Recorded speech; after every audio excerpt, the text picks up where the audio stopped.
Class 11. Today I am going to teach you chapter 4, distribution of oceans and continents, from the book Fundamentals of Physical Geography. In the previous chapter you have studied the interior of the earth. You are already familiar with the world map.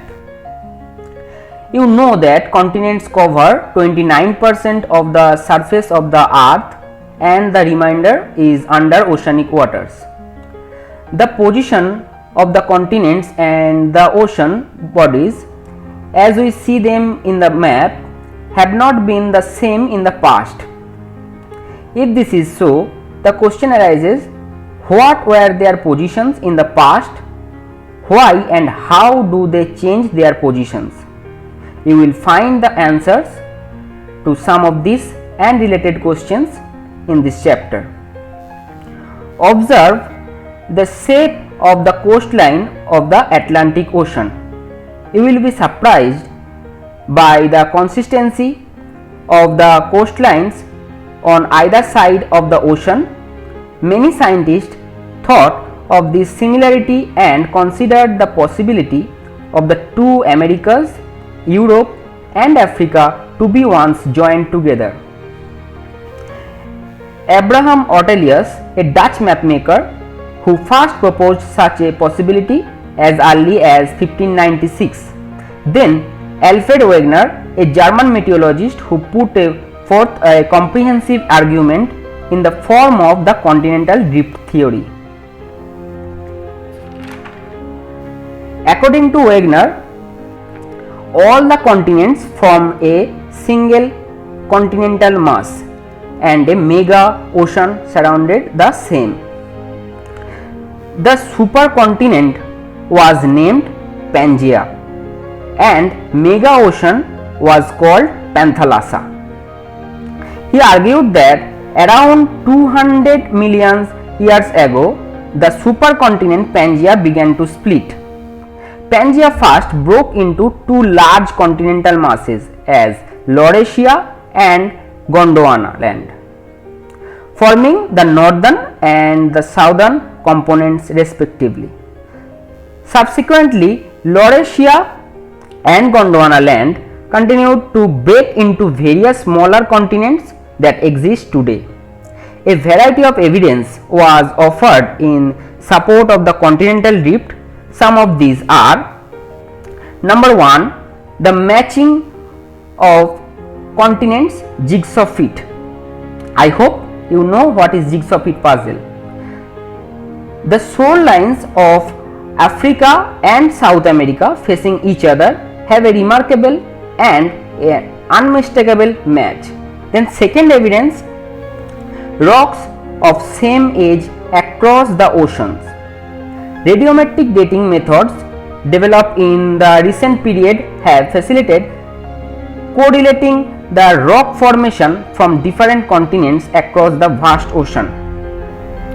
The belt of ancient rock of 2000 million years from Brazil coast matches with those from Western Africa.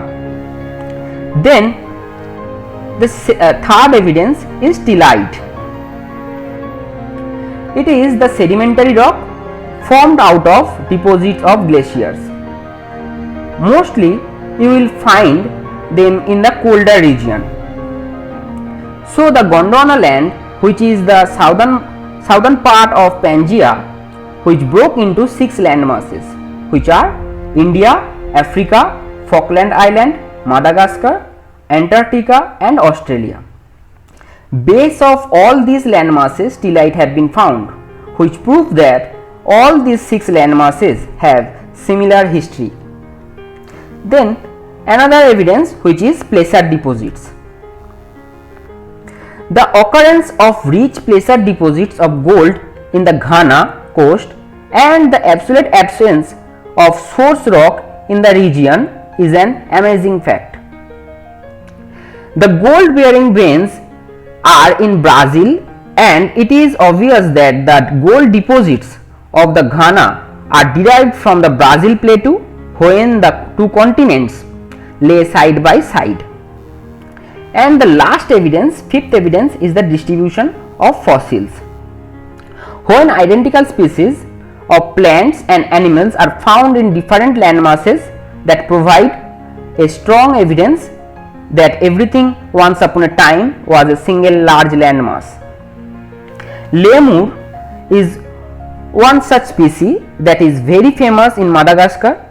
Now fossils of this species was also found in India, though it is said that lemur originated in Africa. Linking these three land masses, you can easily see there is a correlation. I mean Africa, Madagascar and our India. So these were all the evidence that speaks in favor of continental drift theory suggested by Alfred Wegener. So far we have studied about what is the continental drift theory and what are the evidence in support of the continental drift theory.